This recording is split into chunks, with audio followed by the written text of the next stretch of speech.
I mean, that's actually a really good place for us to get started. I basically, when I wanted to get into picking barrels, you're the guy that I called and you explained the barrel picking process to me. So I feel like this is a great way for my audience to learn about the barrel picking process. It just Absolutely. seemed. That'll Go be the ahead. beautiful part about it, Absolutely. There's something poetic about that, I think. right? Full All right, let me circle. clean my mouth out with some water here before we get started. So we will pick a barrel. But let's start. For those who didn't hear the last episode, that I had you and One Big Pikey on with who you are. You're that one dude, Ryan. What's that one dude do? What are you all about? And we're going to get into why we are picking a barrel right now. But first, about your channel. Yeah. So, hi, I'm Ryan Mills, that one dude Ryan, on all social media, TikTok, Instagram, Facebook, YouTube, you name it. I'm probably on it in some way, shape, or form. We started a whiskey channel. We started whiskey cigars, kind of branching out into some coffees and other fun products that are out there in the world that I just enjoy using. That's the beautiful thing about it. Main reason why we started it, or main reason why I started it, was essentially to kind of poke fun at the whiskey world. It wasn't because I didn't like the whiskey world. It was because I love the whiskey world, but I kind of didn't like all of the people that were out there just kind of making stuff up, right?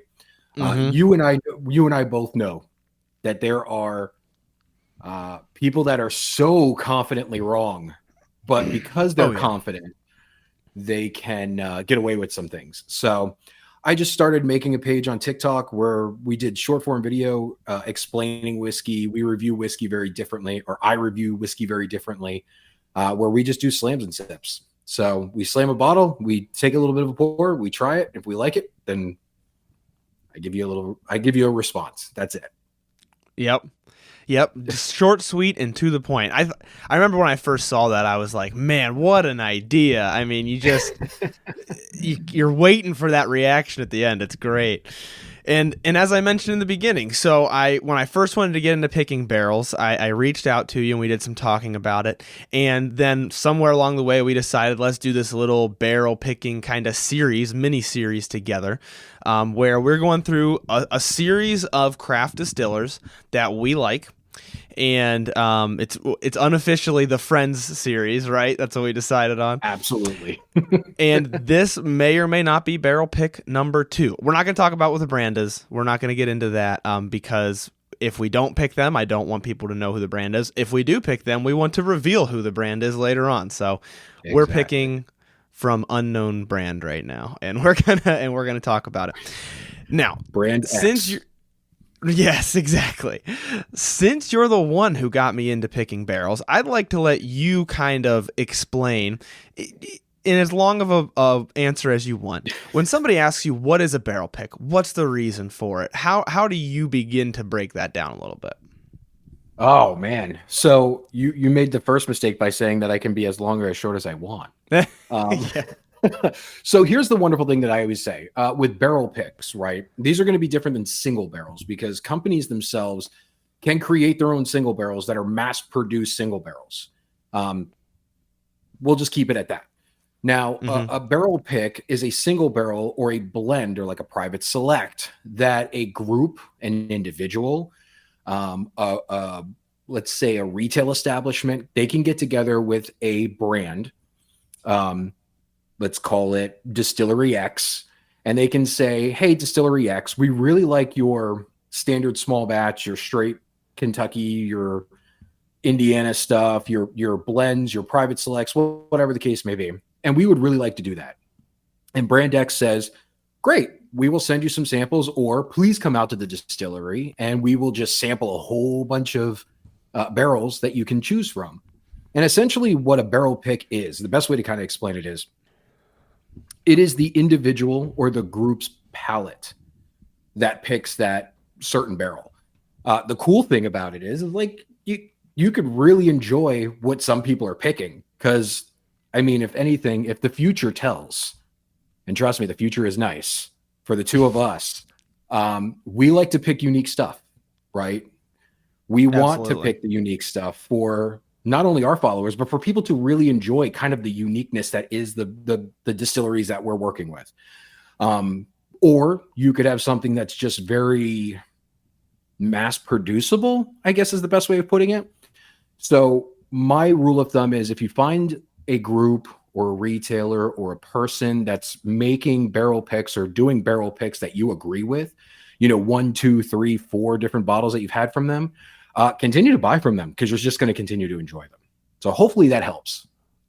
Yeah, I think you're spot on. I have people ask me all the time, I have people ask me all the time what a barrel pick is and how it works and how I do them. So that's one of the reasons I wanted to do this episode. But I always get the question, are barrel picks better? Are store picks better? Are content creators barrel picks better than just your standard bottle that you're going to find on the shelf? And the answer is always maybe. It really depends. Do they have a palette that you typically align with? Even if you like my content and Ryan's content and you enjoy what we talk about, but if you usually disagree with our reviews, you usually find yourself enjoying different things than we enjoy, then you might not like our barrel picks. But right. I think the opposite side of that coin is a lot of people who follow us because they agree with our opinions. And so if you find yourself liking the type of things that we like, this is our way of being able to be like, it's hard enough to put your stamp of approval on a brand, but it's a lot easier to put your stamp of approval on a barrel. Like, this barrel tastes good because every bottle in this barrel is going to taste like that. And I know that it tastes good. And that's exactly what we're shooting for here. I think you put it excellently that you're getting that creator or that group of people or that store, if a store is doing it, you're getting their palette.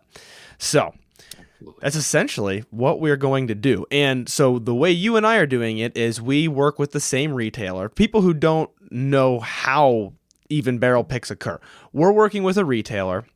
They are going to have it for sale, and then we are essentially putting our seal of approval on that barrel. That's the way that this is going to work for us. So for those of you who don't know how to get your hands on it, the easiest way is to either join my Patreon or subscribe to Ryan's Discord. It's your Discord, is that correct? That is correct. Yes. So that's the easiest way to get your hands on it. We can't guarantee if you can other than that, and I'll put links to both of those down in the show notes. We can't guarantee if you can get your hands on it other than that, but that's what this is for. This is for those folks who love our palettes, love the type of things we pick, and they want to be able to get their hands on it. So we want to make it available to those guys. I'll quit blabbing my mouth so that we can drink some whiskey. So we have 4 in front of us that we're just going to call 1, 2, 3, and 4. Let's go ahead and get the nosing going. What's your standard process? You've got much more experience with picking barrels than I do. How do you typically like to just jump into it? So since the beginning of time, since everybody seems to think that I'm older than I actually am, since the beginning of time, what essentially the best way that I like to do barrel picks is to go by each one, right? Nose, palate, taste it. Get a little bit of a wash. Next one, nose, palate, taste it. Next, get water. Next one, nose, palate, move along. Nose, palate, move along. What I like to do is go through the 4 of them quickly, right? And then once you get through the 4 of them quickly, you're going to decide almost right away.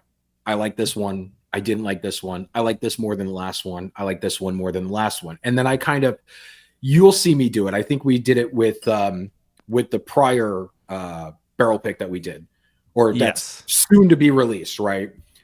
I'll start putting my glasses on the table in almost a ranking style, right? The one closest to me is the one that I like the most, depending on nosing, depending on what I'm tasting, and depending on finish, right? And then go from there. So yeah, I can't wait. Even like color wise, I'm already judging these things. Like right off the bat, number 1 looks not too bad on the color. It's a little light. I was thinking the same thing. Yeah, I was thinking that as I was pouring them, I was like, "Oh yeah, I think it was the look of number 1 and number 4, if I'm not mistaken. They both had a good look to them." But yeah, so that's good to know. So you're gonna run through nose and palate kind of quickly, get a gut feel. Always. Let's do that. Nosing's not too bad. Number 1's not bad on the nose. It's a little light. A little more of like a white sugar type and not so deep a flavor so far on the nose, but this is a gut reaction, like you said. Yeah, and the gut reaction is a fun place to start off with because gut reactions are where the person who's going to purchase this bottle for the first time, they're going to take that sip and they're going to go, ooh, either that's really weird That's really good. I like the way that tastes, or I don't like the way that tastes. So kind of having that gut feeling first and foremost on your own is only going to help you in the process. Yeah, that's a great way to look at it, because I think most people, kind of like you said, you do your slams and sips for this reason. Most people aren't judging a bottle by sitting down and tearing into it for 30 minutes or an hour. Most people are trying it and they're saying, I love it or I hate it. Like that quick. That's how it goes. Oh, yeah. So that's a great way to look at it. Now Well, I'm and I going to move think on to number two.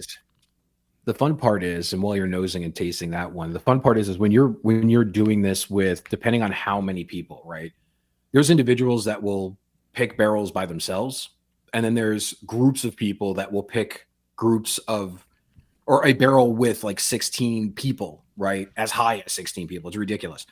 Now, with that being said, I've been on really good groups, right? We just got done doing a barrel pick at Heaven Hill, where we picked, in my opinion, an absolute bomb, right? This EC, it's going to be an Elijah Craig private select. And truthfully, after trying some C923, it makes C923 look bad. All right. Like it is an absolute banger. And by the time it gets bottled, it's going to be somewhere around 11 years, 136 proof, and it comes out of the Deatsville location. We picked that in 30 minutes. And then there's also the barrel picking groups that everybody's sitting there like this, just they're taking notes. You see them, and it lasts 6 hours. And by the end of the 6 hours, you're like, which one are we going with? So yeah. Now, did you pick it that quickly because it was that good, or did you pick it that quickly just because you guys were you had other things going on? Because this was right around KBF, wasn't it, when you went and did this? It was literally the first day of KBF. I thought so. Yeah. Yeah. So we showed up, and we had set aside about 3 or 4 hours. Just because you never know. Our next step was to go to Willet and have lunch and do the thing. We got done in 30 minutes, and all of us just looked at each other like, that's never happened. The quickest we've ever done a barrel pick as that group has been like maybe 2 hours, right? Maker's Mark was the worst. We were there for like 6 hours, it felt like. But number 2 is not too bad. Honestly, I think I like the palate a little bit better. Okay. The nose isn't too bad. Yeah, I just moved into number 3 a little bit to get a gut feel. The other thing I wanted to mention is we're really gonna pick these apart a little bit over the course of the next 45 minutes to an hour, or however long this takes, honestly. And I want to always make clear that a lot of the times you're getting, we're doing 4 samples here. You're getting 4 pretty good samples. So we're really going to pick some apart and say, we don't like that. We don't like that. We're talking about in comparison to each other, because usually there's at least 2 or 3 really good ones if you're doing like 4 samples. Oh, especially that last. I mean, we can go ahead and say it's Hard Truth, right? So the Hard Truth barrel pick, we had 3 phenomenal samples. 2 of them, you and I we didn't argue over, but we just said, which one would we like more? Do we want the more unique one, or do we want the one that is more of like a mass producible rye whiskey? And I think you and I both really did it. I couldn't honestly believe that both of us were like, we want to go unique. Yeah. That never happened. Usually the 2 people or the 3 people that are picking the barrel are like, well, I think we need something that's a little bit more mass producible. We want people to buy this thing. And I'm like, I don't really care. I want something that's unique, that actually made us both go, ooh, this is really good. We like this. This isn't normal. Yeah, 100%. I think that's a goal for me with a lot of my barrel picks is I want it to be different, because I don't just want it to be something that everybody wants to buy, but I want it to be something that the people who do buy it are like, that is something different, and now I have something that could be a special occasion bottle. It could be just when I'm feeling something a little bit different bottle, or it could be I've never tasted anything like that before and I love it. It could be that type of a bottle as well. You never know. And I couldn't believe it was like unanimous there when we were picking that. And that was so good. Might be out by the time this episode comes out. It's really hard to say. If it isn't out yet, if it's going to be coming out, I'll put a little blurb in the beginning for you guys about how to get it. But it might be out by the time this comes out. Fingers crossed. Fingers crossed. That one was a little bit different. Number 3 was a little bit just right off the bat. It was a little bit more fuller flavored than 1, a lot less nuttier than number 2. but what I'm getting more is like astringency on number 3. Mm. Mm-hmm. More of that alcohol. Again, this is the quick hits. We're not doing it. We're not breaking things down here. This isn't going to be like, Yep. I'm tasting dark chocolate and coffee with a hint of crushed currant and lingonberry. Sorry if you're here for that. It's going to be boring if you're not. Yeah, I think I ran through 2 a little quick. I need to try that again. But you're spot on. 3 so far is like probably was the most different right away from, like, 1 and 2 had a similar thing going on. 3 was pretty different. I thought 4 was pretty different as well. 3 and 4 kind of like 2. Okay. I did. I was running through it. I get so excited to see what these are going to taste like, you know? Yeah. I think that's a fair point about 3, though. It had bolder flavor, but it did have a little bit more of that burn. Yeah. And here's the thing that's never that fun that I think a lot of people, what is that? That finishes weird on 4. I'm going to come back to it though. What a lot of people don't understand is if you ever do a barrel pick, the one thing that you always have to kind of get a feel for, especially if it's not a blend, like I'm not going to go too far into what we're drinking, but if it's a blend, you have to understand that these have probably already been decanted. They've already been batted. They've already been sitting in a blend. So you're probably going to get something very familiar or similar to what you're tasting before they get bottled. All right. With a single barrel, especially if you're pulling it directly from the cask or from the barrel, whatever you want to call it, it's got to go through a decanting process. It's got to be dumped. It's probably going to sit in a vat for, you know, a couple of days, if not a couple of weeks, just to get a little bit of that tightness in the blend, or in the not in the blend, but in the whiskey, to kind of break up a little bit and loosen up and air out a little bit. So it could actually have a slightly different taste from what you're going to have when it goes to bottling. So I'm going to add just a smidgen of water to 4. And I want to, just to kind of open it up a little bit. Yeah. And another aspect to that, depending on who's doing the barrel pick and what they're picking it at, a lot of times you're picking it directly from the barrel. You're trying a sample out of the barrel. And sometimes you're not necessarily selling it at barrel proof. They do that sometimes too. And so you might, the person might have tasted it at barrel proof. If they didn't water it down when they went to do the tasting, then it will be taste a little bit different in that regard as well. Big time. Like, I've done barrel picks with Penelope, and you know, you taste them coming straight out of the sample bottle. Granted, this was at home, so I got the sample bottles at home. We got into a group with the creators, what did we call it, the creators collaboration for TikTok. And what we saw was, from the actual sample set to the bottling, the whiskey became a little bit more toasted, right? A little bit more of the deeper chocolates and more burnt toffee than there was in the bottle. But the cool part is after that first couple of pours out of the bottle, it became more chocolatey, which was nice. Oh, is that it? I just realized it's sitting behind me. Yeah. I just realized that. It's fantastic. I think it's pick, by the way. Here, if you could see it.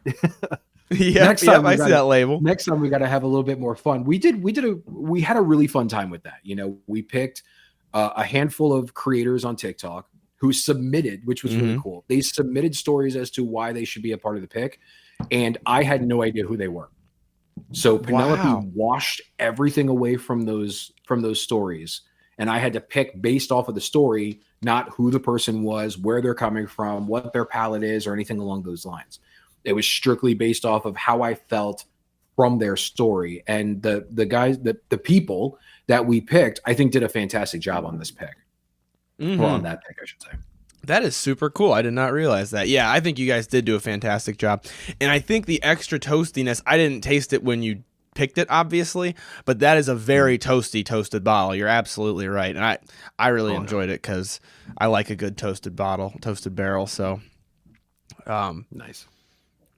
All right, I'm running back through. I think after this next round through, we'll have to eliminate at least one, I would say. one of them, not necessarily number one, but eliminate one of these. That's the way I like to do it. I'm And I'm curious, is that the way? Do you ever just wait, you taste everything, and then you say, we're going to pick this? Or do you do it? oh, We I kind of did it wish. this way with Hard Truth, where you're like, is there any that we want to throw out? Hmm. It's always easy to throw out one Yeah. or two, you know. Yep. I feel like it's a good way to make Mm. sure everybody's on the same page. Right. And it's easier way of kind of narrowing things down, right? Get rid of the ones that you just think, you know what, no matter what happens, I don't think I will ever choose this particular barrel or this particular blend to go into a bottle with my name on it, right? Mm-hmm. Um yeah, this one's difficult. Number 4, I don't want to say anything about number 4 because I don't want to put it in anybody's mind, right? But Mm-hmm. the finish on number 4 is not my favorite. I agree. I think so. Number 4 to me, I'll give another sip here. I want to give it a fair shake, but it had a Yeah. very tingly, almost salty taste come through about halfway through the palate for me. I got like a real, made me Yeah. salivate, and not in like the proof way, but in the saltiness kind of a way. Right. Saltiness or metallic. There's Ooh, something there metallic. that just I am not the biggest fan of. Um, which that has come to bite me in the butt in the future. Like I've tried a very metallic whiskey and then I Mm. came back to it after a few days and it ended up becoming sweeter, but I don't know if this will be that. Mm-hmm. Mm.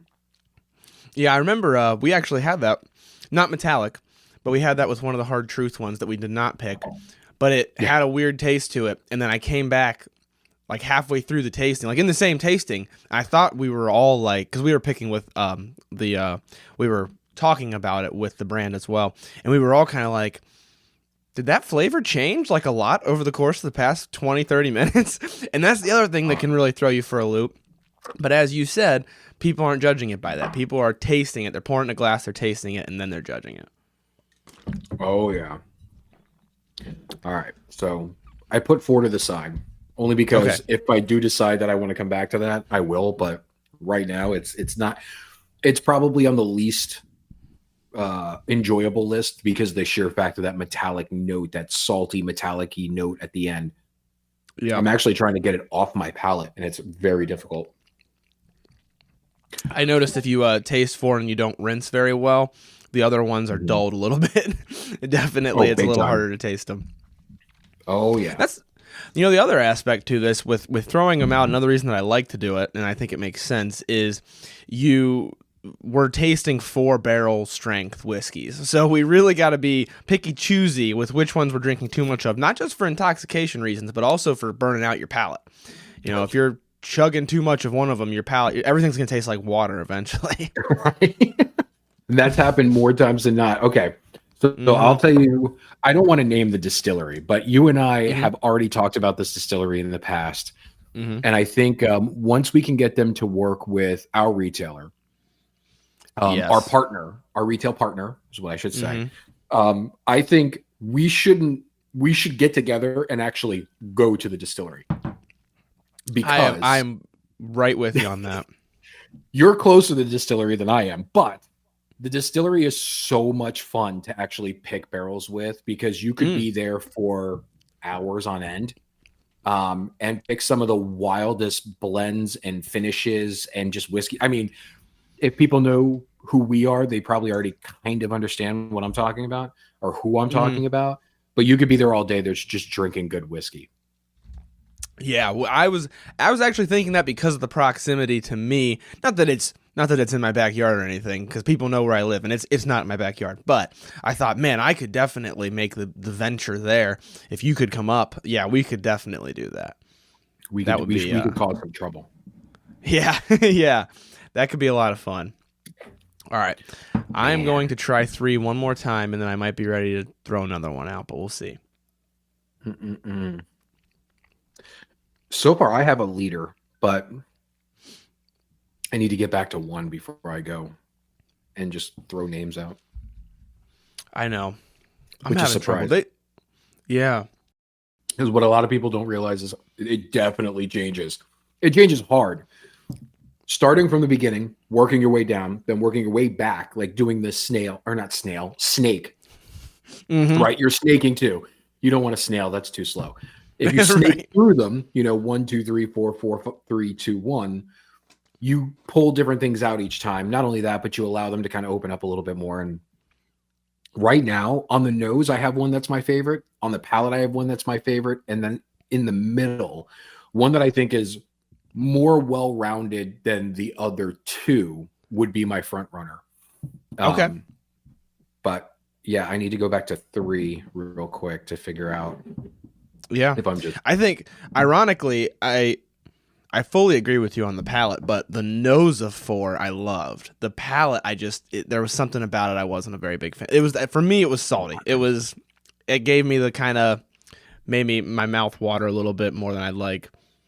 Right. Kind of saltiness to it. It was just so, like, even the color. So here's the thing about 4. Mm-hmm. To break it down, on the eyes, it's a beautiful darker shade than the other 3. Mm-hmm. Right? Than the other one of the 4. On the nose, it was richer. It was, when I say richer, I mean like deeper in flavor on the nose. It was more of a brown sugar, not burnt toffee, but like a little bit more extra aged toffee or cooked toffee. So that was really nice, right? It wasn't just sweet vanilla. It wasn't grainy. That's what I really liked about 4 until I put it on my tongue. And then it started to tingle and get that metallic note. And then I was like, come on. Mm-hmm. There are 2 types of whiskeys that always break my heart.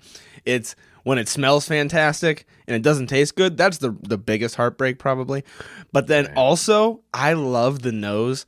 So when it tastes amazing, but I can't get anything on the nose. I mean, there are some where you stick your nose in the glass and you're like, I don't smell anything. I hate that. I hate that because I'm like, I want to smell what I'm tasting and I don't. And it's terrible. Right. I'm right there with you. There's been very few times this year that I've nosed something and I thought, oh my gosh, please let this taste like it noses. And very rarely does it ever. Right. Mm-hmm. I'm just going to name a name. And I don't know if you've got the opportunity to try it yet. And if you haven't, I need to get you a sample of it. 13th Colony Double Oaked Cask Strength. No, so I haven't had the double oaked. I had just their run of the mill, and I like 13th Colony, man. I just had their normal bourbon. It was great. So I have 3 bottles sitting over here. I have the rye, the regular bourbon, and a cask strength bourbon. So a buddy of mine, Scotty, came over, and I'm going to drop a review on this. Sorry for those listening at home. It's going to be in the past, but it's essentially going to be sometime this week. The double oaked, in my humble opinion, and again, my opinion, because other people are going to be like, I don't know what you're talking about. Whiskey of the year contender. Like, it's really that good. Yes, it is. The nose is exactly what the palate is. The finish is just, it lasts and it's good and it changes. But that's awesome. We probably shouldn't continue to go through that. Let's do this. Hey, no, they're great as well. Hey, maybe they're a contender for a future pick. I really like 13th Colony. Oh, I need to go up there. They're only like a 5-hour drive from me. No way. I didn't know that. Yeah, they're really close. They're closer than most good distilleries are. Yeah. I'm kind of fortunate there. There's some good distillers down in Columbus, honestly. Oh, so I'm a little fortunate there. Middle West, Echoes over there. You have High Bank. You have Watershed. They're all making good stuff, or that they are sourcing good stuff. Okay. I think I have 2 front runners, and I truly don't have a decision between the 2 of them. Okay. You can eliminate another one, though, right? I think so. I think so. So if the other one is 3, just let me know. It's not. It's not 3. Okay. For me, hold on. This Now, may help. Now I gotta taste it again. It might. It might, because 3 was one of my ties. So if you don't like 3, we might be in luck. This might be a fast decision. Because the way that I'm feeling, I have 2 tops. One, I like the nose. Do not like the palate as much. It's good, but I like the nose more. On the other one, I do not like the nose because it's lacking, but the palate is nice. And then Okay. there's 3. Yeah. I Sorry. think don't be sorry. I like 3. I think it's more different than 1 and 2. Like compared to 1 and 2, it's its own thing. But I can also see I think it leaves me wanting more. I think I like the flavors that it gives me. It just doesn't fill my mouth with the flavor. So I can see the argument for that. Okay. On 3. On 3. Ooh, On 3. 3. Oh man. I could also see a weird taste right in the beginning of the palate. Like irony. Is iron the right descriptor for that? I don't know. Reminds me of when I bite my tongue and it bleeds a little bit. Oh, like a copper note. Yeah, copper. Yeah. All right. So let me I smell had a some 1 good and time 2. explaining this the other day because somebody was like, I don't remember what it was that I said it tasted like, but there was a note and they looked at me and they go, when was the last time you tasted that? And I'm like, I've never tasted that. I'm never like licking stone walls. You know what I'm saying? I'm not Yeah. like walking around licking metal. But like when you taste something and your mind immediately goes to pennies Yeah. and you're like, Yep. oh, that tastes like copper, or it tastes like pennies, or it tastes like blood, or like something along those. I mean, everybody's bit their tongue or their mouth in some or their lips in some way, shape, or form. We're like, oh no, I've cut myself. Mwah. Right. Yep. So you've tasted that note, that irony note. Absolutely. I just wish I could remember what it was. Yeah. 3 stays. I will say this. 3's finish, it just draws out. Like 1's finish is relatively quick. So I'm just going to go ahead and tell you what I have. Number 1. Wait. Can I try to guess? Like Let me try to guess. Oh, go ahead. Before you say it, because I want to see if I'm getting if I'm smelling what you're stepping in here. You think? Okay, it could go 1 of 2 ways. So I think 1's got the slightly lighter nose, 2 has the slightly bolder nose, but I think 1 has a stronger nose that I don't really have to try to smell. Like I put my nose up to it and it's right there. Whereas 2, I got to kind of get my nose in the glass. So my gut reaction was you think 1 has the better nose and 2 has the better palate. Is that Correct where you were going? That Okay. Now go ahead. No, I want to know if I could guess it or not. Like on number 1's nosing is really nice, right? You get all the things that you want out of an atypical bourbon. You get the vanilla notes, you get the cherry notes, you get a little bit of that oakiness to it, not a lot. The things that it adds to the mix is a little bit of that like a rye spice. And when I mean that, like a smidgen of the like anise or anise, whatever, like a black licorice note to it. Very little, not a lot. And then the last thing is like a sweet cream, which is nice on the nose. And you really hope that transfers over to the palate and it really kind of, in my opinion, falls flat. Yep. Almost both literally and metaphorically. Right. Yep. Because there's not a lot of effervescence to it. It doesn't tingle as much. It doesn't coat as well. And the finish, like I said before, the finish goes, 1,000, 2, 1,000, 3, 1,000, then it just tapers off to nothing. Yep. Where, for lack of better terms, number 2, the nose, you really have to struggle. Yeah. Right. Even after trying to let it open up, I'm trying to get it. I'm swirling for those that are listening at home. I'm swirling and I'm getting the whiskey up on the edge. And it's kind of a struggle bus. You get a little bit of that vanilla cream to it. You get a little bit of the nuttiness on it. But unless you really get deep in there, there's not a lot to it. Smidgen of cherry, a little bit of the toffee note, but not a lot. Now on the palate, however, number 2 tastes like how number 1 smells. Which is nice. So then it's kind of a back and forth. Which one do I want more? I want to drink 2 more, but I want to nose 1 the most. Totally agree. Yep. When I, literally the first sip, that gut reaction sip we did, when I smelled 1, I was like, wow. Like, I really liked it. It was white sugar forward. You mentioned that cherry, that vanilla. It was nice. And then the palate, it truly does just fall a little flat. I Yeah. it actually the nose and the palate that you do taste reminds me a lot of my first barrel pick, but I think my first barrel pick with Blue Note, it came through more with the flavor. So it was like that, but it was like that dialed up to more of like a 10. Number 2, whenever early on you mentioned a nuttiness to it, I agree. I think it's got like a nuttiness. It's got a woodiness that comes through nicely. Like it's not overpowered necessarily. That oak comes through. A little bit of like a caramel. I wish the nose was a little stronger, but I mean, you're still getting a nose from it. It doesn't smell quite as atypical as it tastes. It smells a little bit standard. It tastes a little bit special is the way I'm thinking of it. Right. I absolutely, out of the 3 of these, I think on the palate, on the taste, to not sound too snobby, on the taste or on the palate, depending on what you like at home.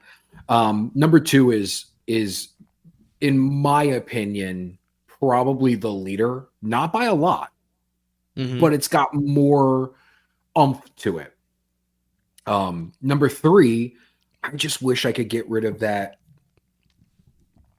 metallic-y mid palate. Like on the front, it hits you with that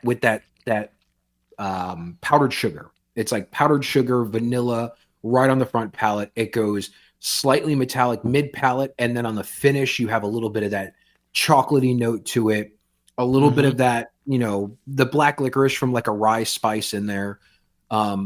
The palate isn't as full formed, or it doesn't coat as well as say number 2 does. But number 3 does a great job. Like, I think it does a great job. I just wish that metallic. There's one thing you're going to know about me. I do not like even the tiniest little bit of metallic notes to things. Okay. You'll know because I'll give you that like Jeff the Creed look face. That's my full opinion. So Chris does not condone that, but that's my opinion or agree with, I should say. Yeah, you're totally allowed to have your. I don't think I've had Jeff the Creed, so I won't even make a statement on it. But let me send you a bottle. Okay, okay. Yeah, no, I totally agree. I can see what you mean by if there's any metallic-y flavor you don't like it, because aside from that flavor, I really like number 3. But now that I taste it, I can't get past it. Now that I see, like I said, the pennies, the copper, the bit my tongue, little bit of blood, I can't get past it. I see it. The nose, fantastic, in my opinion, but a little sour, actually. But the right in the middle of the palate there, that pennies taste. That is the most annoying part. That is the most annoying part, because it's just like that. You get a little bit of that, like you just want to do that. You just want to. Yep. How do I get rid of that? And that's the worst part of picking barrels. True. That's the worst part of picking barrels is, we got one barrel to try to make it the absolute best that it can be. So it's like you'll find one thing off about it, and it's like, well, it's a no. And it could, if I picked it up at a store for retail and I tried it, I'd be like, oh, this is a good bourbon. But trying to pick it as a barrel, it's like, it's not good enough that I want to make it my barrel pick. That's the problem. Right. Do I want to really put my name associated with this whiskey? Not necessarily the brand, but just this barrel, because Distillery X has a very good name. People like Distillery X, right? With that being said, half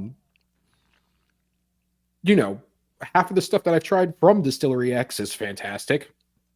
I don't think anybody would have a problem with that. But the second they buy it, they pop it, they drink it, is it going to make them go, yeah, this was the right choice for me to spend, 50, 60, 70 bucks plus shipping?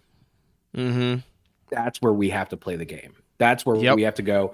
Is it unique enough to where we really like it? Like we can sit here with a cigar or sit here with a friend and family and pour this for them? Or is this something where I have it once for the nostalgia because I like the person who picked it and I want to support them and thank them for their time and effort that they put into this. But like in all actuality, it's not my favorite. And the problem with that is, would you come back to that same person after that? Right. That's the thing. There's been many times where I've had barrel picks like that. Right. Yeah. We don't. Like that, we definitely don't want to accidentally scare people away from our barrel picks, obviously, because these are people who trust us trying to buy Right. something. And we also don't want to scare people away from the brand. You know, we're doing this with craft distillers. Our goal is to show off the craft distillers and show what they've got. And we don't want to accidentally show something that's not very good. Now, Right. I think on the count of 3, let's just say which one we want to be the pick. Assuming we go with this brand, because we haven't made the decision on that yet. But if we do, let's say on the count of 3, which one we want. Do you have one in mind yet? Not one being like T-Rex, Velociraptor. Yeah. Do we just become best friends? Did we just become best friends? Yup. I love that movie. This will be the Step Brothers pick. It's so good. It's so good. That's what we just put on there. Can we build a bunk bed or something? Yeah. Yeah, I think I could pick one of these two. Okay. That's the hard part, man. You know me. I could sit in the nose for hours, but the palate's worth that. It's also hard. It's also hard to pick one that you think everybody's going to like when you sit with it for a half hour and it changes. And it's like, ooh, that's a little bit better than it was. But that's what impressed me about our hard truth pick. Not to just flex that hard truth pick, but I'm in love with it. I'm probably buying a few bottles for myself. To be totally 100%. transparent. Totally transparent. 1,000%. It started off fantastic and it evolved and changed and just kept getting better. I loved that pick from first sip to 45 minutes later when we were talking about which one we were going to go with. It was fantastic. And it's a sweet mash rye. I'm sorry, I'm doing this into the microphone. It is a sweet mash rye. Like, yeah. What people need to understand is this is not it's not your grandfather's rye whiskey, right? Yeah. It's not medicinal. It's not earthy. It is like, I don't know if it's berry. It's sweet. It's so freaking good. Yep. And I'm happy we both picked that one because I went back to the bottle after the fact, like a week later. It's been sitting in that sample bottle, and I tried a little bit of it. I tried a little bit of all three, and I went, holy crap, we picked the right one. Because even with a little bit of oxygen with it, it did so freaking well. It's so good. It's got just a berry pie flavor. That's not what we're here to talk about, but man, is it good. I'm buying a few bottles. If it's going for sale shortly after this, I recommend you get a bottle, and I'm not just saying that. I fully get behind that bottle. All right, so on the count of 3, I guess we'll say what our winner is, all right? If we're picking a winner, if we're going with this brand, the one that we're going to go with. Oh, no. Why is that? I added water. Ooh, so 2 drops of water in each. Okay. I'll do a little bit here. I don't have much left, so I'm going to do 1 drop of water. I'm going to, come on, Chris. We got to get you with one of these. Just this thing. I know. I need to get the legit droppers. I know. Just a quick little dropper. I literally fill with like a little bit of distilled water in here, and I keep it in here. Like it sits on my desk all the time. Yeah. But 2 drops, boom, boom, swirl it around, let it rest a little bit, and then went right back to sipping. Yep. I've always been a little bit of a purist. I usually don't do too much water, but I've been getting into it a lot lately because I've had some where it fully changed. I was like, just recently, I did a review and I added water to it. And I loved it. I added water and I was like, oh gosh, it was not good. A lot of people don't realize that there's literal science to it. The water soluble things, kind of help. And I may have had a few float to the top. So like I don't know how many people that listen know this, but I came from like the Scotch world. So as you could see behind me, there's Scotch all behind me on top of the rye whiskeys and all the bourbons. But that's what we do. We add some water to it. And if you take a nice oily whiskey and you add 2 drops of water to it, it intensifies the flavor as long as you don't shake it up, right? All those things, the things that will not blend with water, all the oils rise to the top. You get that wonderful hit of like smokiness or big or rich raisin. And then the rest of it kind of goes along that way. What we're doing here is, I think these are pretty oily whiskeys, pretty oily bourbons. But once you mix it all together, you let it rest for a little bit, those kind of meld together. It does not proof it down as much as people you're just making the whiskey less what it needs to be.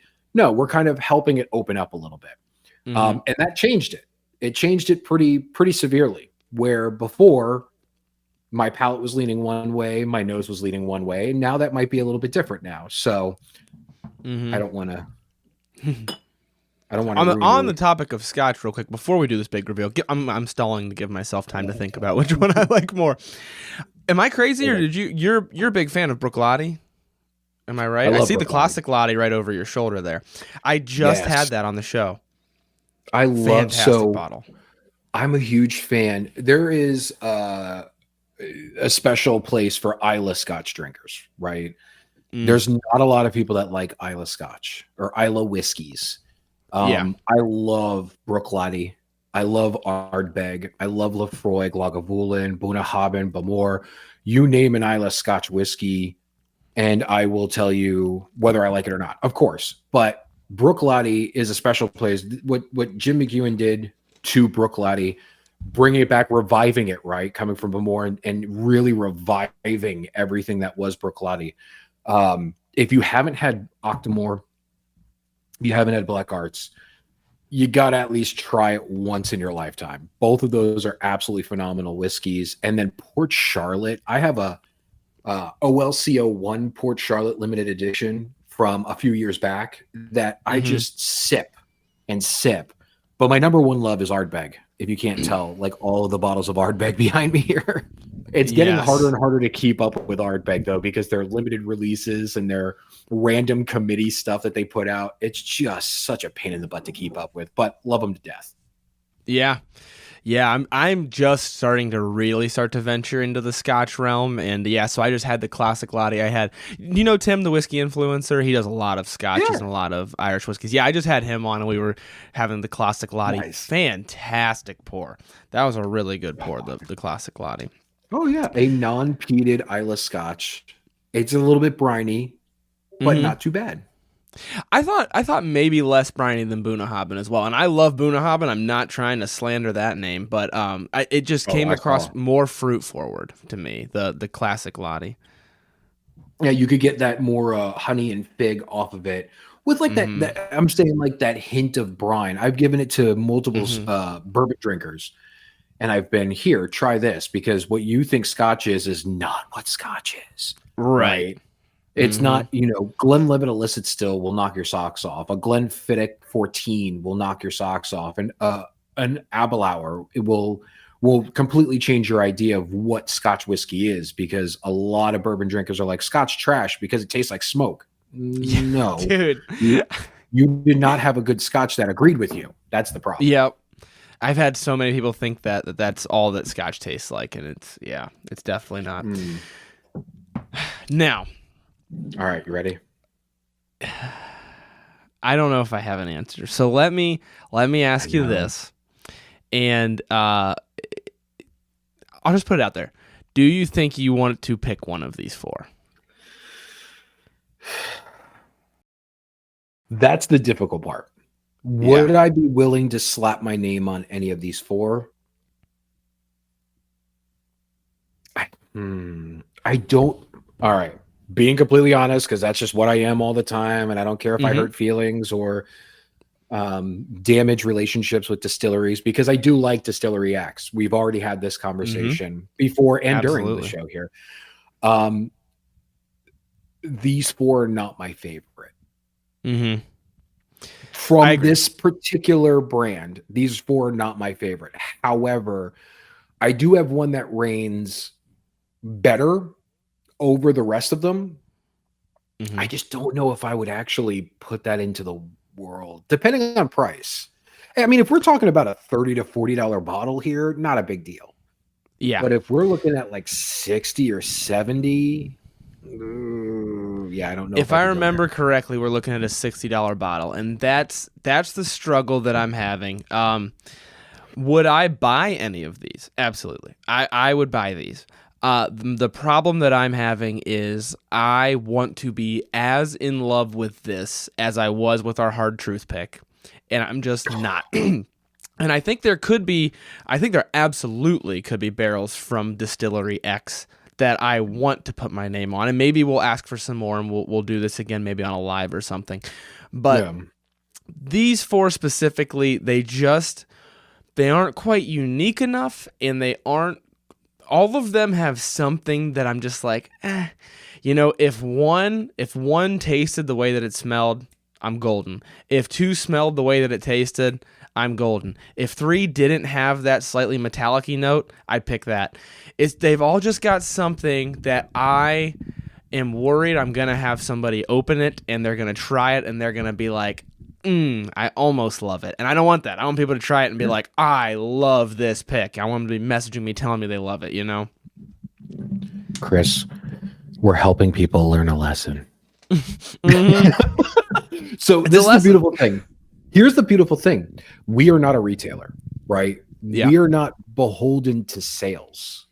We are also, I mean, I would assume, I'm not going to say for sure, but I would assume that we are followed en masse for having realistic and honest opinions about things. You're right. Right. We're not here because we how do I put this? I don't want to make it sound bad, but like we're not here because we're trying to butter up the distilleries. We're not here to make them feel better. We're here to make our followers and the industry as a whole better, right? So the fact is, if you and I aren't comfortable with doing this, I think this may be the first time anybody's gotten a lion's eye view at two people picking a barrel saying, you know what, these are delicious, but I don't want to put my name on them. Yep. I think you're absolutely I've ever right. experienced this before. Yeah. You never had to walk. Well, it depends, because like if you're at the distillery, they'll bring you new samples and you'll be like, oh, that's But with only having these four, I just it's difficult, right? It is. It's well, difficult. You and I also talked about this for Hard Truth too. Like we got together and we were like, they only sent us 3 bottles, dude. Like, what if we don't like any of these? And the beautiful thing about it was we liked 2 out of the 3 that they sent us. Like, we really liked 2 of those. This one, we got 4, and no offense to Distillery X, but again, number 1 is good. The nose is fantastic. When you add water to it, it changes the whole mood and presentation of it. The nose gets a little bit, it stays a little bit of the same. The palate changes, which I liked. But it's not like you were saying before. There's not a richness. There's not a depth of complexity. There's not a uniqueness to it. No offense, it tastes like bourbon. Yeah, that's like you summed it up. That's kind of where I'm headed with this. Is they kind of all taste like the mass production bourbon that we talked about in the beginning. Where that's not really where we're headed with it. And that's maybe just the feedback that we need to give them. But I also, to give the people some closure, which were you going to pick on the count of 3? If you had to pick one, which one were you going to pick? Okay. After 3. The water? Ooh, all around. If I said you have to pick one of these 4 right now, which one if I had to pick one of these 4 right now, okay. Yes. 3, 2, 1. Number 2. 1. Oh, okay. Okay. After the water, number 1 took a different change. I do agree. Better on the palate. I agree with you there. I usually don't drink with water, which is why I went number 2. Number 2 almost got a little stale after I added the water. It kind of like put a film on my tongue. I was kind of like, I don't know about that.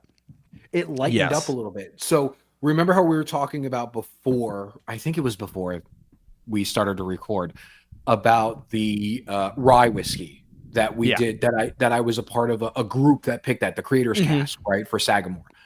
You know what ended up winning the bottle that we ended up going with was myself and Sarah, Whiskey Nomad. We added water, and we tried the 2 that we were kind of, I never want to say arguing, but we were debating over which ones to go with. The 2 picks. The other 2 creators wanted to go with one of those barrels or one of those picks, one of those blends, and we wanted to go with the other one. We added water to it, and one became more complex, the other one became stale. Mm-hmm. So we were able to kind of have that conversation with the other two creators and say, look, this is why we want to go with this one, because it does become more complex, with blending, making cocktails and things like that. Sometimes that helps. Having Yeah. something that goes stale is not my necessary favorite, but I'm long-winded as hell because I've had a few drinks. So tell me to shut up No. anytime. But that's kind of No. what we did. We ended up finding out that that's the one we wanted to go with, but by just adding a little bit of water. And here's the cool part: when you add 2 drops of water, you give it a little bit of a mix. You let it sit Mm-hmm. for a little bit. It's almost as if it's opening up. So it's almost like it's Yeah. decanting for the bottle. So Yep. I had a feeling you were going to go with 1 as well, because after the water, it's like white icing, kind of fruity. I mean, it's like a different bourbon after the water. But my thing, and this is one of the reasons that I don't know that we should pick one of these for, is because I don't want to buy a bottle or sell somebody a bottle and be like, you have to add water to it for it to taste special. Right. You want it to just taste special out of the bottle. That's the Absolutely. thing. Yeah, you don't know So- what it's going to be like once you pop it either, because it could Yeah. definitely come out as like the number one we enjoyed, or it could Mhm. turn out to be a lot less what you wanted. So Yeah. I agree with That's you. why I feel like I want it to be a bottle where it's like, I like this so much that if it changes 10% one way or the other, I'm still going to like it. Like, I'm still going to think it's a bottle I should put my seal of approval on, Yeah, absolutely. Now here's the real good question, Mm-hmm. because we know Distillery X. Yep. We know that they have a wide range of wonderful whiskeys, not just Mhm. bourbons, but ryes, Americans, things like that. They even, I think, have some Canadian blends that they do. I wonder if we moved away from certain types of Distillery X to other certain types of Distillery X, if that would change the idea and the aura of what we were looking at. I think that's a good idea. I think that's the feedback that we can give them, and I think this could absolutely still be a pick with this brand, but something more unique, I think, is what we need to head towards. Yeah, I think they have other 100. stuff that would be really good. Mm-mm-mm. Well, Now here's the other thing that I would say. I think Yeah. we should sit on these 4 bottles, at least what we have left of Distillery X, and maybe Mhm. revisit and see if maybe a week or so down the line, if any of that changes for us. Because if it does, then that's different. But I think that this was an exciting, at least, dive into what people don't normally see. Yeah, that was my goal, because I get so many questions about barrel picks. It's kind of a hot topic right now. And I get so many questions about it, and I thought, I think people they need to see the backstage of what we're doing when we're picking a barrel. We are not sitting in a room going, here's how we're going to make so much money off these suckers. Like we're genuinely trying to We pick make money something off of killer. this? Yeah, exactly. When did that happen? We're genuinely trying to, the goal more than the making the money is selling something where people are like, Whiskey Noobs and That One Dude Ryan, they have killer picks. Like, they know what they're doing. That's what we want, We like the And, street cred more. Yeah, it's all about the cred. That's what it's about.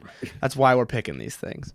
No cap. Yeah. That's No, did we talk about the millennial notes last time with Pikey, where I'm like, I think it'd be funny. Somebody's gonna steal this now to do not millennial, but Zoomer reviews of whiskey. Like, this one's bussin', no cap. Like that. Like, instead of a slam and sip, just take a sip and be like, it's bussin', but it's not bussin'. No cap. No Seriously, cap. all tea, no shade. This whole review's been no cap, because I think we put it all out there. Yeah. We told everybody what we thought, and that's fine. And these are all 4 bottles that if I bought them, depending on the MSRP, because I don't remember the MSRP, but if I bought them at retail price, I'd probably be like, that's a good bottle, and I'd take it and I'd share it with friends, and I'd be like, this is a good bourbon. Absolutely. I do. Yeah. Look, this does not steer me away from Distillery X whatsoever. This only makes me, actually, the weird part about it is it kind of makes me respect them a little bit more, because these 4 bottles were widely different. Even though you and I can both see what the names of them are, and we know that only there's 2 different types. That's true. So how widely different they are at what, four different proofs? Yeah, four different proofs completely. It Hmm. changes drastically between 1 through 4. Um, and I'm honestly very happy with what they've produced. I don't know if we could do a single barrel or a private select with what we got here. I totally agree. I couldn't have said it better myself. You're absolutely right. So we'll reach back out to him and we'll do other picks as well. So I don't want anybody thinking I figured out who it is because they picked him later. You're not gonna know who it is. So just don't even worry about it. I don't ever want to accidentally put slander on a distillery's name. A lot of times barrel picks, they're taking a shot. They're like, this one tastes weird. Let's see if it's their palate. And these just aren't our palate. That's just what it is. Yeah. It's not that they're bad drinks by any means. Absolutely. All right. So closing thoughts on picking barrels in general, because I'd like for people to leave, if you want to be a fly on the wall for this barrel pick, I think you absolutely got that experience. But I want people to leave, I think, having like an understanding of a barrel pick in the way that you and I have understandings of barrel picks.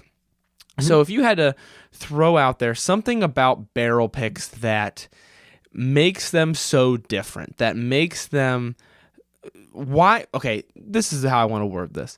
Why are barrel picks so trendy right now? Why do people love them so much? What makes them so exciting for people? Oh, there's so many things. God, let's see. Let's see if I can do this quickly. Sure. So just like bourbon's whiskey, but not all whiskey is bourbon, right? We hear it so Mm-hmm. many times, especially in the creator space where, new guy comes into the world and they're like, bourbon's whiskey, but not all whiskey's bourbon. And we're like, yeah, Yep. we know. We've all said it and made 15 videos at the same time about it. It's the same thing with barrel picks. Barrel picks are good, but not all barrel picks are good. Mm-hmm. People's palates are different. You could really enjoy some, you could really not enjoy some. They're different because they're not mass produced single barrels. What a lot of people need to understand with whiskey in general is that if it was really, really, really, really good, or let's not say really, really good, if it was the standard, right? You get the standard note. It would be in a bottle and sold as a single barrel on the shelves today that you could pick up. Blanton's, E.H. Taylor, Henry McKenna, those types of deals, Mm-hmm. right? Yep. What makes the other single barrels more unique is that it's something that isn't the standard. It's something that isn't the norm. It's something that could be unique or may fall flat or may just be a retailer that's going, give me your money, right? Because you and I both know that that's the case. And like I said, I don't want to go too long, but not everybody should be picking barrels. I know it's not a popular subject, but I've had barrel picks from people that just buy whiskey, don't pick barrels anymore. And there are barrel pickers that are out there that are like, you guys should have your own company. Like it just needs to be its own thing. So that's why. That's the long and short about barrel picking. Yeah, man. I mean, I think you hit the nail right on the head. Absolutely. And I hope that people got a taste of that with this episode. You got a taste of what the behind the scenes is and what's going through our minds while we're doing this. So this isn't going to be the next barrel pick in our Friends series, but we will have a next barrel pick, and maybe this will be one of the ones in our Friends series. Who knows how long this is going to go? We have a lot of craft distillers that we really like, so we're gonna keep showcasing them as much as we can. Absolutely. So if you want to follow that series, make sure you're following me. You guys know all my socials are at the end of the episode. Make sure you're following Ryan. You're pretty much that one dude, Ryan, on like everything, right? You have the nice synchronized handles. Literally everything. That one dude, Ryan, on literally everything. Yes, absolutely. So go give him a follow and follow this series if you're interested in more of our barrel picks. And I think we did it here. I think we tasted them all. I'm glad that people got a behind the scenes look at it because I know folks were curious about that. And this won't be the last that you see of our barrel picks. We might be doing some talking about them on lives, things like that. Make sure you're following both of us. to check out all that content. Make sure you're following Ryan because, as he mentioned, he's got that content. He bites his thumb at the normal whiskey industry. It's something a little bit different, and it's a lot of fun. It's a lot of fun. You and I have a lot of fun on social media, I think. So we try. We really try to. Regardless of how many people yell at us in the comments, we have fun with it. Oh yeah. So thank you guys for listening to this barrel pick. And although you won't be buying this one on the shelves, Hard Truth might be coming out right around this episode. If it hasn't come out already, I recommend you try to get your hands on it. But of course, I'm biased. Ryan's biased. But look out for the next one then. Keep an eye out. We'll be talking about it. Thank you guys for listening. This episode is a great example of our motto. If you want to learn to drink, you've got to drink to learn. Thank you guys for listening to another episode of Whiskey Noobs. If you need more Whiskey Noobs content in your life, make sure you check out our Patreon page in the show notes. And if you like the show, please make sure to leave a 5-star rating or review. It only takes a couple of minutes, and they're way more helpful than people realize. If you want to do tastings alongside the show, make sure you join the email list by sending an email to whiskeynoobspodcast@gmail.com with a subject line that says email list. You'll receive monthly emails with a list of the whiskeys that will be featured throughout the month so that you can buy them ahead of time. You can also find more Whiskey Noobs content on Instagram at @whiskey_noobs and on TikTok at Whiskey Noobs Podcast. Once again, thank you guys for listening. The Whiskey Noobs Podcast does not support underage or otherwise irresponsible consumption of alcohol.